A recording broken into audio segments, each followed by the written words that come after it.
Hi, 8th graders. Welcome to class today. Today, we are going to do something that you'll never forget. Today, you're going to save a life. But not just any life, someone of great importance. It's a celebrity. You may know her. It's some of your best childhood memories. It is none other than.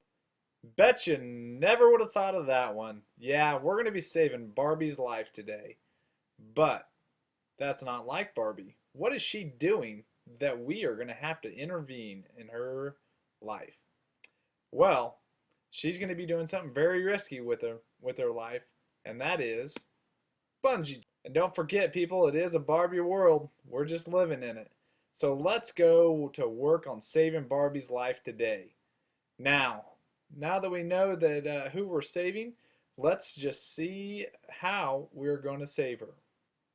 We're going to be saving her from bungee jumping. That's right, Barbie is bungee jumping. Your mission is to figure out how much rope she'll need to have her safely achieve her mission of the bungee jump. First, let's see what bungee jumping is all about. Hello, my name is Remy Du.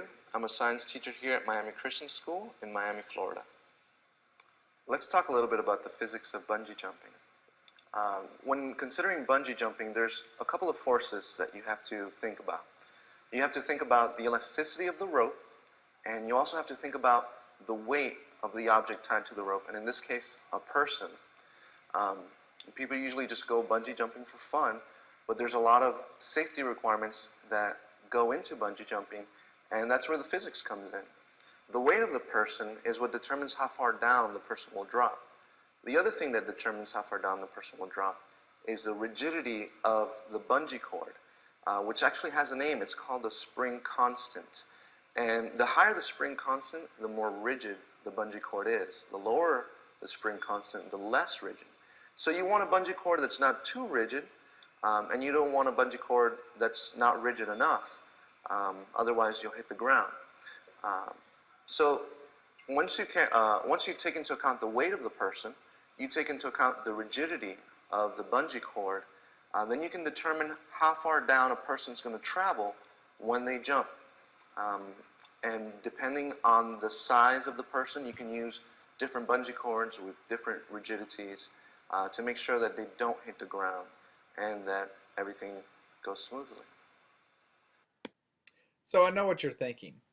What is this guy doing? Well, this guy's doing exactly what Barbie's just about to do. Now, the only difference is we get to shove Barbie off the cliff. Now, what do you think matters when Barbie is going to bungee jump? Your mission is to figure out how much rope she will need, right? Well, do you think the length of the cord and the size of the person matters when bungee jumping? Would it be smart to lie about your height and weight when you do the pre-interview questions? Let's think about that. Probably not. So what are your learning objectives? Well, you're going to collect data using a rubber band, bungee cord, and a Barbie doll. Use the data collected to construct a scatter plot and generate a line of best fit, using pages on your iPad. Predict how many rubber bands are needed for Barbie to safely jump from a given distance. Lastly, you are going to create an education of your data and experiences through the experiment.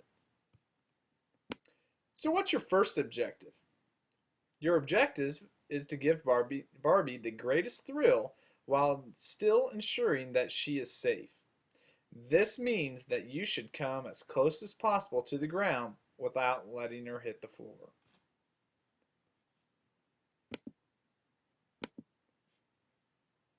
What will you do? You will conduct an experiment, collect data, and then use the data to predict the maximum number of rubber bands that should be used to give Barbie a safe jump from a height of 400 centimeters. The activity sheet is listed below. The great news is you also have a print of this worksheet. So what do you do after the experiment? Well, when your group is done, you're going to be making an education. The education is going to show the following. You must have proof of your participation in the experiment. It can be a picture, it can be a video, but it cannot be someone just saying that you participated. You're also going to have to state what mistakes you made in this experiment and how did you learn from those mistakes. What did you do well?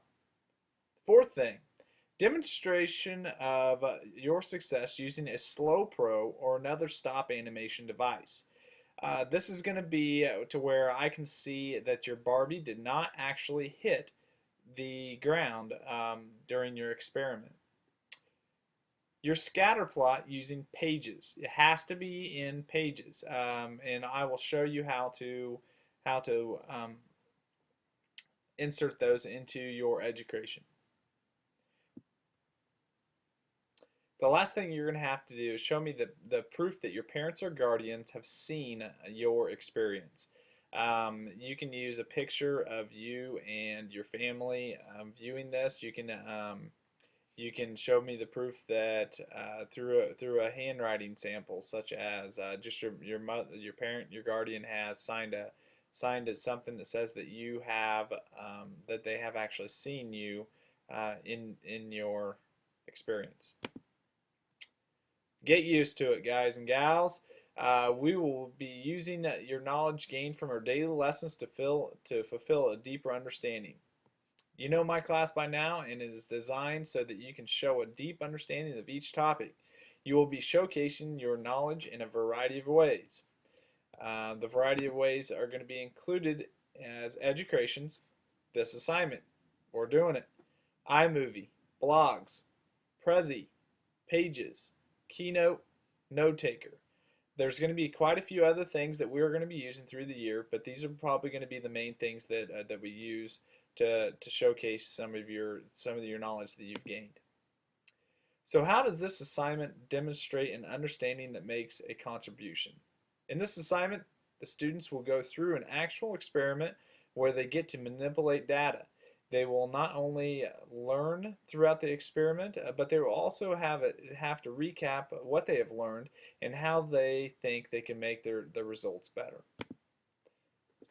The education is a fun and interactive way for you to communicate. If you want to make a video or stay behind the scenes, you can. Education has the potential to suit whatever learning style you choose. If you don't want to be in front of the camera, then you don't have to be. You do have to fulfill the requirements of my assignments. Now, good luck and jump in. 3, 2, 1, go for it, guys and gals. Save Barbie's life.